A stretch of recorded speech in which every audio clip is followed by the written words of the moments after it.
I'm Shelley, and welcome to Knittings and Sewings. This is a newer podcast that I'm doing, or YouTube channel, to try to highlight my multi-craftal activities. I do a lot of, on my fiber journey, I do weaving, I do knitting, spinning, sewing, crochet, a wide variety of things at any given time. So today I wanted to, this is episode 2, I wanted to talk a little bit more in depth and more importantly show you a little bit about the Shawlography Shawl that I mentioned in the last episode.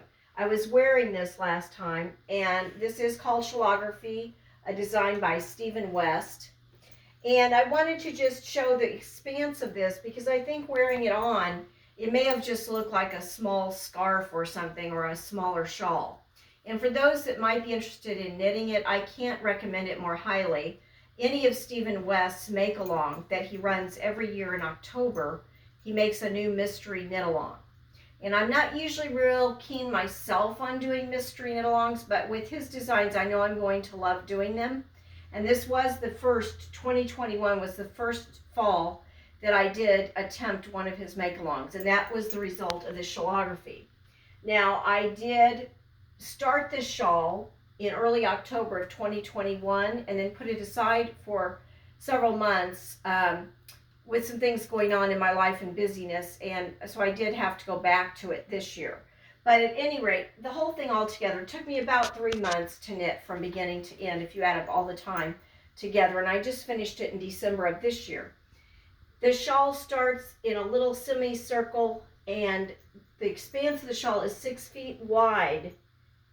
Because Stephen West himself, the designer, is a very tall person, he makes fairly large shawls that he calls schlankets, like a shawl blanket. So this is a schlanket for sure, but I really enjoyed the wingspan after I started realizing how wearable it is. It's 21 inches at the spine that going this way, and 6 feet going across after blocking. I use 7 different yarns for this. And it starts here in the little semicircle. You do I-cord increases to make the semicircle here with all the little yarns in between. And then you go into a slip stitch section.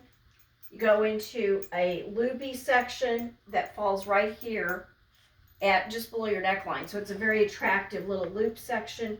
Then it goes into slip stitches, a slip stitch, then a little wedge section or welt made from welting. Goes into a little bit of color work triangles. Then you have a line, in my case, of red, of these little baubles, they're called, little round circular baubles. Then the wing section here is made out of short rows. I reversed my short row colors. Here I used brown as the main color and copper as the contrast. And on the other wing, I used copper as the main color and brown as the contrast. Then it goes into a brioche section, which was the first time I'd ever attempted brioche, and I had fun doing it. It did take me 4 attempts, admittedly. But I had a lifeline inserted so that I could just keep redoing it until I finally felt it was good enough. It's still not perfect by any means. Then you have a crisscross section that was a lot of fun for me because I tend to be a looser knitter. For the tight knitters among us, they weren't really thrilled about that little crisscross section, but I thought it was a lot of fun. And the part on the bottom is a diagonal striped section. That took me 2 weeks just to do that. There are 49 different stripes, and it's kind of like I say, knit on the diagonal coming out of each crisscross. So I really enjoyed this, and overall I call this particular one Barnum and Bailey because it reminds me of a 1970s circusy effect. It has, you know, the harvest gold. If any of you were alive during the 70s, I was a teenager, but we had harvest gold as a common color, and that rustic rust in here, the browns, the harvest gold, avocado green. Those were all really hot colors at that time for decor. And so it has a kind of an earthy vintage look, but also a playfulness in the design of the shawl itself that really reminds me of going to the circus. So when I'm having a rough day and want to cheer up a little bit, I always get cheered up by wearing this Barnum and Bailey shawl. I really enjoyed it and would highly recommend it to anyone who wants to do it. And the best thing about Stephen West patterns is that he gives you little tutorials as inserts into the pattern. So if there's a technique you don't know how to do, you just watch him doing it, and he coaches you through whatever new technique he is throwing at you. So it's just a lot of fun and a wonderful learning opportunity all around. The thing I'm wearing today is the Soldotna crop sweater by Caitlin Hunter. And this I started it in October of 2022. Wanted to get it finished by November. I actually think I started in September, but I had to totally redo it because I had it too large at first. I had to redo the whole thing. And this is out of my hand spun yarn. So this is a very easy color work design. If any of you are wanting to first approach color work, I would highly recommend this. The only part that I faltered on, besides initially having too large a size and having to go down a size in needle, and also down a size in the pattern size. I really wear a large to extra large, but I had to go down and make the medium and go down a needle size in order to get the correct gauge. So I finally reknit it. It came out and got done just in time for me to go to a fiber festival I wanted to go to. And the only part I will say is that this ribbing section I had to redo because I found out that the reason it was flaring up or flipping up was because I'm a loose knitter, and when you're going from a stockinette section like the body, which is, say a 40 to 42 inch body size, and then you go down to this ribbing, it will flip up because you're going into ribbing and there's little extra space. Every time you do a purl, it creates extra fabric. So it wants to flip up and go up to the stockinette if you don't accommodate for that. So I did that by decreasing on the body. As I approached the bottom here, I decreased like 6 stitches, 6 or 8 stitches all across the body to make it a little bit less fabric. And then I also went down a needle size down to a size 3 on the ribbing. So by doing all of that, it now sits really fine, sits flat like I want it. And the sleeves never do flip. Like if you knit ribbing on socks or sleeves, because there's less fabric there. It's, say an 11 inch arm I have versus a 40 to 42 inch body width. So because you have less fabric, you don't have the problem with the ribbing flipping on either on socks or an arm, a sleeve. So I would really like to do several of these, not only this one. It's knit in short sleeved. I would in the future consider making one a little bit longer, but it is designed to be cropped. I find it's fine for me to wear it with a turtleneck or a longer tunic, but it would even be cuter over, I've seen a lot of people wear it over a dress. So that way it's just kind of a decorative part on the top of a dress. So I would definitely make this again. And in the future, I do think I'd make the body longer by just extending some repeats in the body, because I generally do like my sweaters to cover my stomach and hip area. So that's the only thing I would do in the future differently. You'll notice my color scheme here is really similar. I don't promise you, I don't always wear reds and browns. I do quite a bit, but I do wear other colors besides red, brown, and teal, because I was noticing that my shawlography almost matches with the brown, the yellow, and the teal in both of these. But I do promise I do work with other colors besides that. So that is what I was going to talk about on the current projects and recently completed projects. I work fairly slowly because my idea isn't to just produce projects quickly. I'm kind of slow at what I do, surprisingly, because I talk fast, I move fast in real life. Everything I do is fast, but for some reason my crafting tends to be slower, and I tend to redo things if I'm not liking the way they're turning out for me, because I do wear what I make. Almost every day as I go off to the office or on the weekend, almost every time you'll see me, I will have on something that I made. So I really do try to have, eventually, my goal is to make everything in my wardrobe. That's kind of a stretch, but I mean, have something to wear each day of what I made. Yeah. Okay, so now I will get back to another topic that I started last time, which is the Make 9 challenge. I was telling you that I went into kind of a lot of detail about my plans for 2023 in terms of Make 9, some projects I have in mind that I will try to make this year.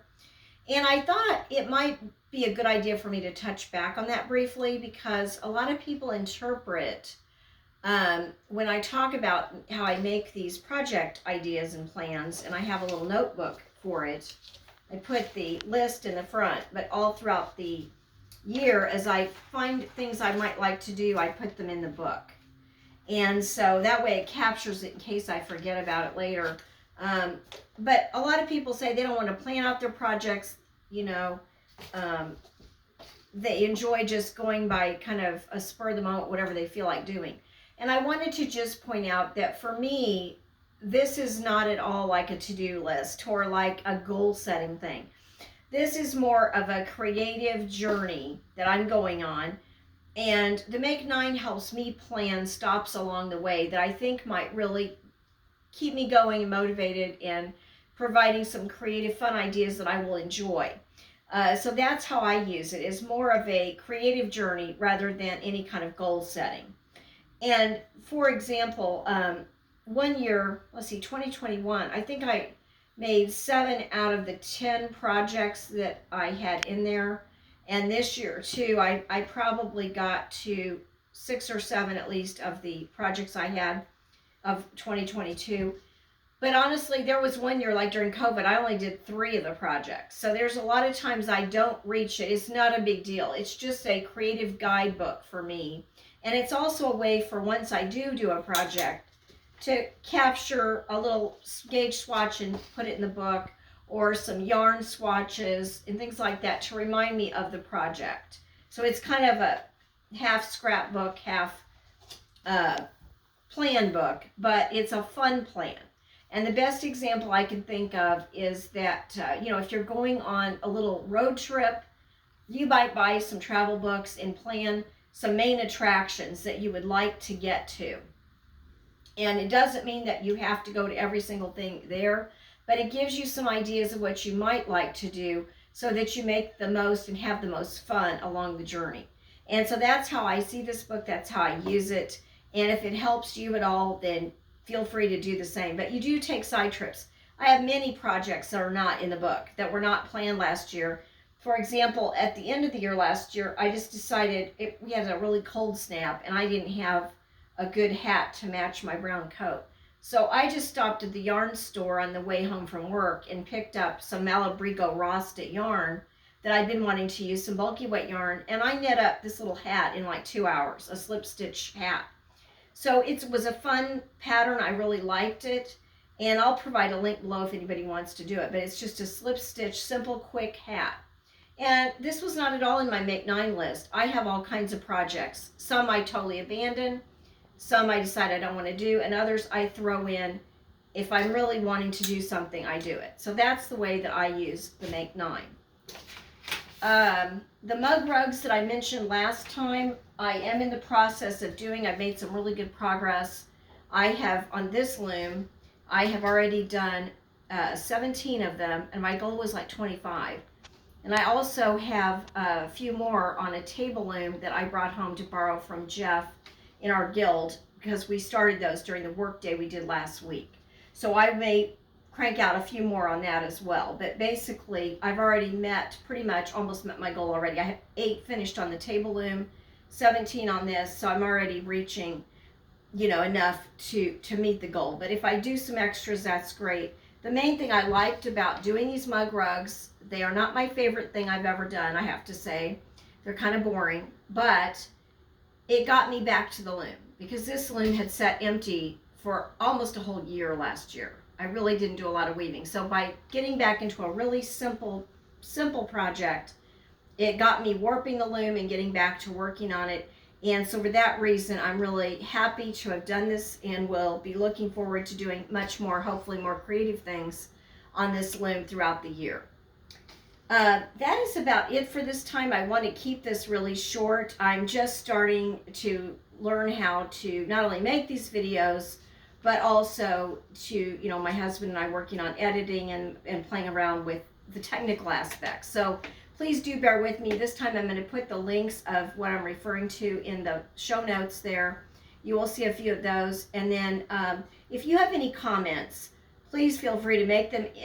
I'd like to know what you're working on now, what you are really excited about doing this year possibly.